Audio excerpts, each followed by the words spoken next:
What's going on, everyone? Mike Kadlick and Taylor Kyles here for CLNS Media, getting you ready for Patriots 2024 training camp starting on Wednesday. But first, today, on Tuesday, we spoke with head coach Jerod Mayo, as well as 4 veterans. A reminder, we're powered by Game Time. Head over to Game Time and use code CLNS for $20 off your first purchase. So, Taylor, one of the main storylines today, as is one of the main storylines for the entire Patriots season, is the quarterbacks. Jerod Mayo told us that Jacoby Brissett is their starter, but he also hinted to the fact that Drake Maye could take over at some point and could even win the job during training camp. So first of all, do you think that could happen? I know we talked about that a little bit last week, but what are your thoughts on Mayo's comments as a whole about the quarterback room today?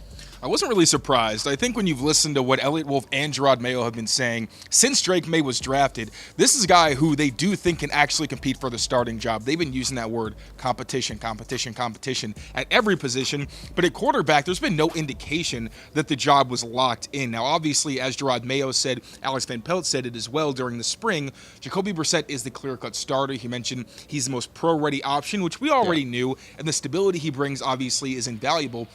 But at the same time, going back to what Mayo and Wolf said when Drake Maye was drafted, you had Elliott Wolf talking about the fact that Drake Maye was someone who elevated the entire supporting cast around him while he was at UNC. And then Jerod Mayo mentioned, even before the draft, how they wanted a quarterback who could take hits, get back up, and be somebody that players wanted to play for.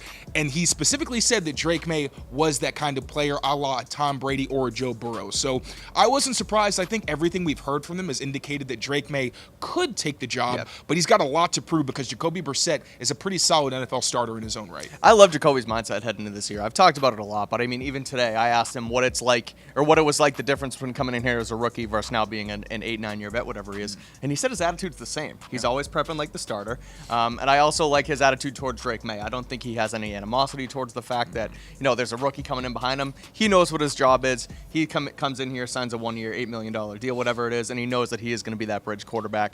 Talking about, his advice for Drake Maye, saying that this isn't scholarships anymore. You got to go and earn it. So I think they have a good mindset in the quarterback room. Mayo did also mention that you can't count out Joe Milton or Bailey Zappi. Is that just coach speak? What do you make of the third quarterback position as we head into camp tomorrow?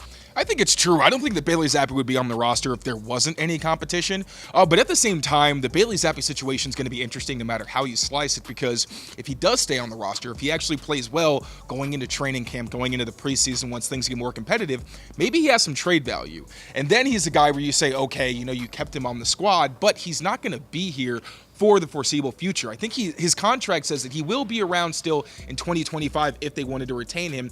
But at the same time, if you have Jacoby Brissett and then you have Drake Maye and Joe Milton, that's a pretty crowded quarterback room, because you're pretty much admitting that Drake Maye is at least in contention for the starting position. Then you're looking at, okay, do you need 2 backup quarterbacks? Joe Milton's a guy who, even though he is purely a developmental project, I don't think he's someone that you can expect to play any significant snaps regardless of what happens, barring catastrophe in 2024. But you're hoping because of his talent that he can turn into somebody who develops, and then kind of like a Bailey Zappi, maybe you turn him into a trade chip potentially. So I don't know that they keep 4 quarterbacks, but at the same time, if Joe Milton shows that he is way behind where they think he is, maybe you consider keeping Bailey Zappi, but I also don't like the idea of putting Joe Milton in a position where he might end up on a practice squad or on waivers and could potentially get poached by another team. Yeah, one of my thoughts on that third quarterback spot really was how Drake Maye progresses, because if they don't like where Drake Maye's at and they think they want to, quote-unquote redshirt him, they may keep Bailey Zappi around as a more dependable backup to a guy in Jacoby Brissett.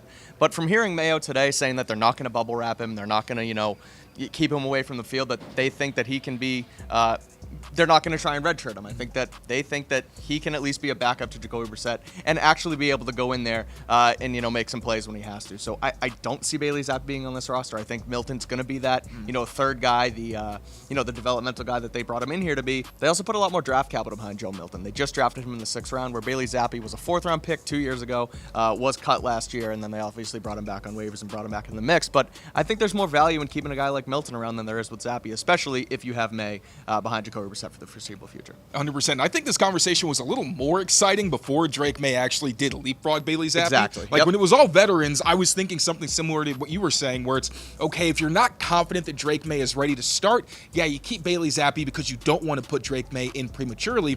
But at the same time, if they already think that he earned more reps or should be someone who gets those second-team reps behind Jacoby Brissett, I feel like that kind of tells you what you need to know. Unless he regresses significantly, and even Jerod Mayo, did open it up to the fact that Drake Maye is a rookie. Right. And these guys, their development's not always going to be linear. There's going to be some times where they do regress, but I think it would take a lot to get to a position where Bailey Zappi becomes your second quarterback and Drake Maye's with the threes.